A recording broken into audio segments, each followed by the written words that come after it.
We have a lot of things in store. You know, we're going to be meeting today with the video makers having to do with the violence and what impact and effect that has on school shootings and on children. And we have a very big meeting at 3:30. I call it an economic meeting. It's something we have to do to protect our steel, our aluminum, and our country. But I want to just say that this one cabinet meeting has a lot of things have been happening. Very positive things have been happening for our country. I'm pleased to report that our very massive tax cuts are continuing to show tremendous results. 90% of American workers are already seeing bigger paychecks, and that number is actually going to go up. Almost 4.6 million people have received tax cut bonuses. Wages are rising at the fastest pace in more than a decade, something that people have been waiting for. As you know, when I was campaigning, I was talking about 18 and 20 years, and wages effectively went down. Now, for the first time in a long time, they're starting to go up for people. We've created almost 3 million new jobs since the election, and unemployment claims are at the lowest level in 49 years. Think of that. Unemployment at the lowest level in 49 years. That's a beautiful statistic. We're also taking action to protect American industries that are vital to our national security, including American aluminum and steel. You'll be hearing about that at length at 3:30. Aluminum and steel are the backbone of our nation. They're the bedrock of our defense industrial base. Our greatest presidents, from Washington to Jackson to Lincoln to McKinley and others, they protected our country from outside influence, from other countries coming in and stealing our wealth and stealing our jobs and stealing our companies.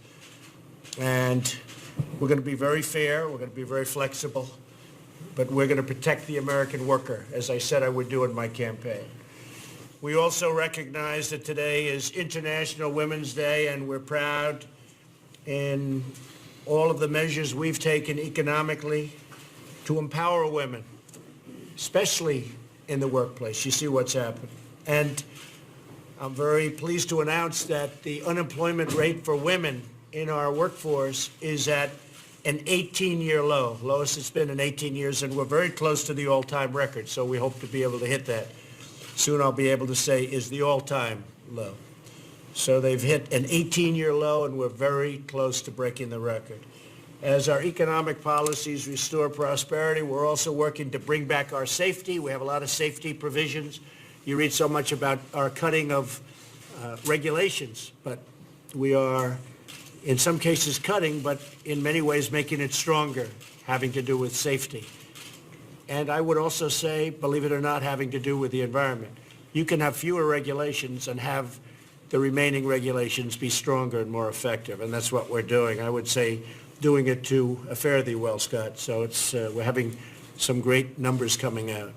In recent weeks, I've met with the victims of school shootings, including the courageous students from Marjorie Stoneman Douglas High School in Florida.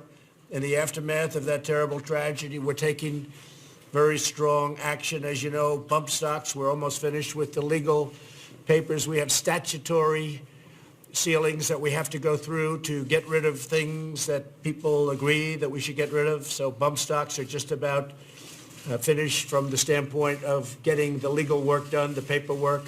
Again, you have to wait periods of time before you make the next move, and it's a long, complicated process, unfortunately, but bump stocks are going to be gone.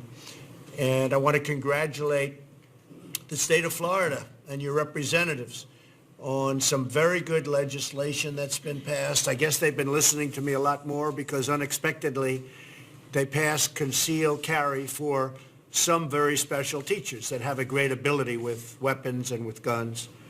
And they passed that. It was somewhat surprising to people because they didn't go in thinking about that, but I guess they liked what I said. And a certain group of people have great talent. They're in the school. They love their students. It's concealed, and I think it brings great safety. They're on the site. You don't have to call them. It doesn't take 15 or 20 minutes to get there, and you know exactly what's going on. So they passed that. And it's a lot of people were surprised. I wasn't so surprised. I think they did a great job in many respects, but they passed a lot of very good legislation last night. We're working to harden our schools and to make them less vulnerable to attack.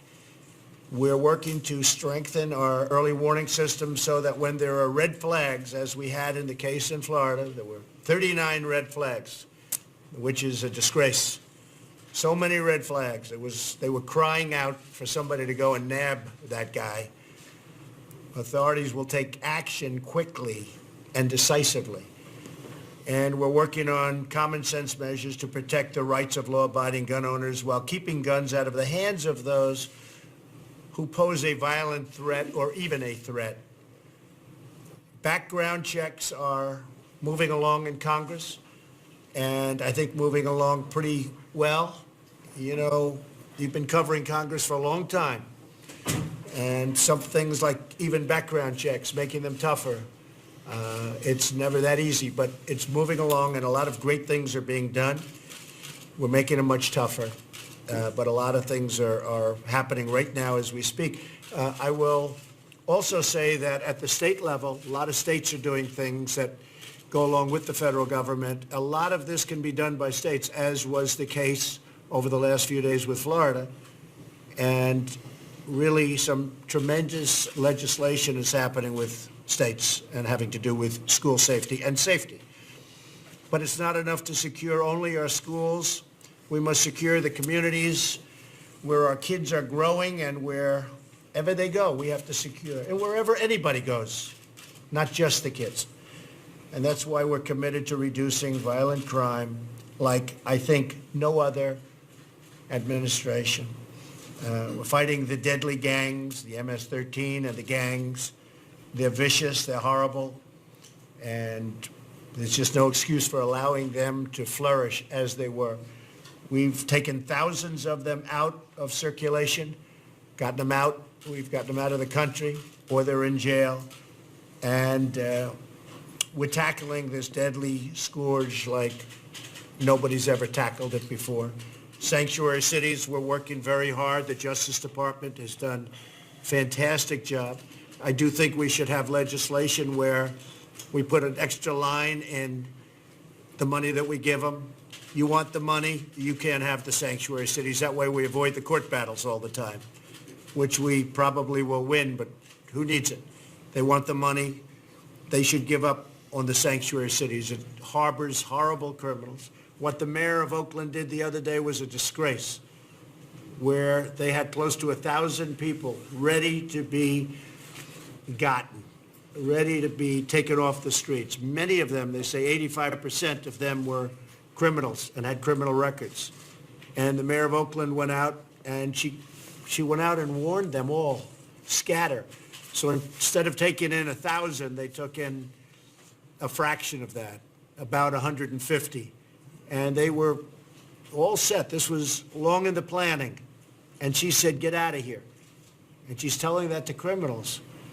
And it's certainly something that we're looking at with respect to her individually. What she did is incredible and very dangerous from the standpoint of ICE and Border Patrol. Very dangerous. She really made law enforcement much more dangerous than it had to be. So we're looking at that situation very carefully. We're also establishing the Federal Interagency Council on Crime Prevention and improving reentry to help former inmates reenter society as productive citizens. We have people that have been in jail. They made a mistake. They get out and they can't get a job no matter what they do. Now, the thing I think I'm doing best for them is making the economy so strong that we need them in the whole system. And many of them go in and they're phenomenal employees, phenomenal. We're doing studies on that. In fact, we're going to be putting out some information. But they go into the system, and when they can get a job, they really take advantage of it. They do a great job, and it's very important. Each of the cabinet secretaries here today has a very vital role. One of the things I'll be starting off the meeting with is to continue to cut regulations. We have a tremendous way to go. I think we're probably 40% of the way there. Again, statutory requirements make it where you have to give a 90-day notice, then you have to give a 30-day notice, then you have to give a 6-month notice after you do the various, by the time you give all these notices, time goes by. But still, in 12 months, in fact, at the end of the 11th month, we cut far more regulations than any administration in the history of our country, whether it's 4 years, 8 years, or in the one case, 16 years. So nobody's close. But we're going to cut a lot more. We really have a lot more to go. And we're working with General Matters very much on the Army Corps of Engineers because they've been not so fast. And they're slowing up some jobs, so we're going to get that taken care of. We've been working on that. The Army Corps, EPA gets it done, and we're all getting it done. The Army Corps has to follow much quicker, and we may have to streamline it because they're in charge of areas of the country that really have nothing to do with the Army Corps so much anymore. So General Mattis is working to streamline that whole procedure. And some jobs are being held up because of the Army Corps of Engineers. They're fantastic people, but we're going to have to speed that up. This is Gary Cohn's last meeting in the cabinet and of the cabinet, and he's been terrific. He may be a globalist, but I still like him. He is seriously a globalist, there's no question. But you know what? In his own way, he's a nationalist because he loves our country. And where is Gary? Thank you, you love our country. I do.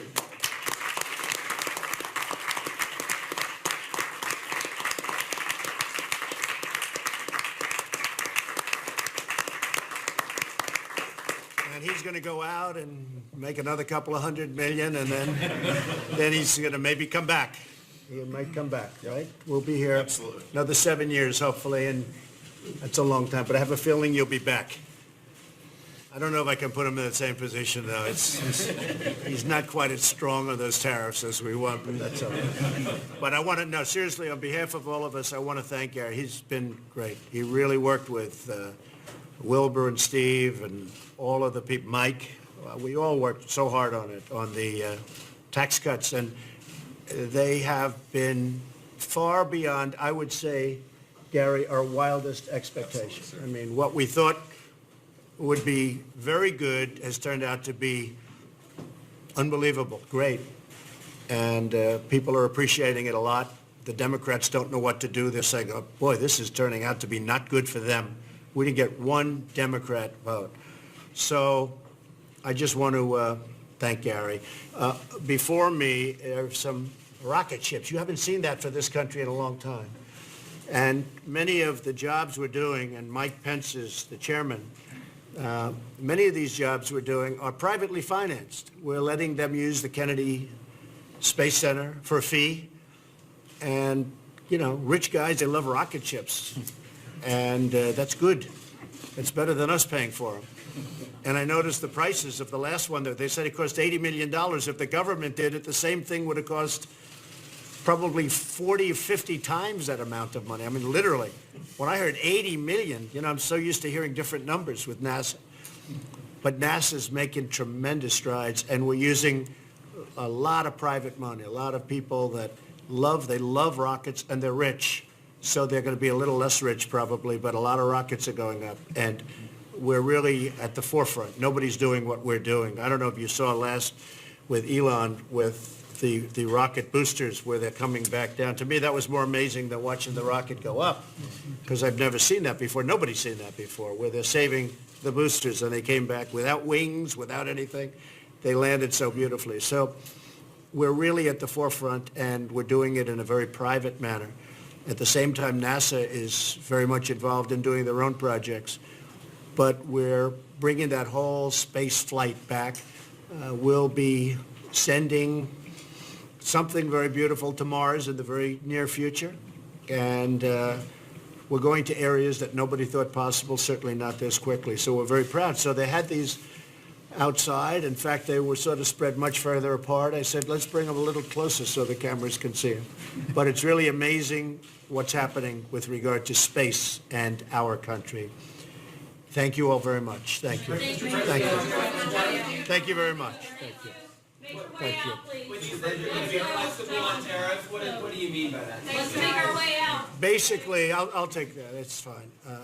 We have, defense is so important. We need steel, we need aluminum. We're negotiating with Mexico, we're negotiating with Canada and the NAFTA.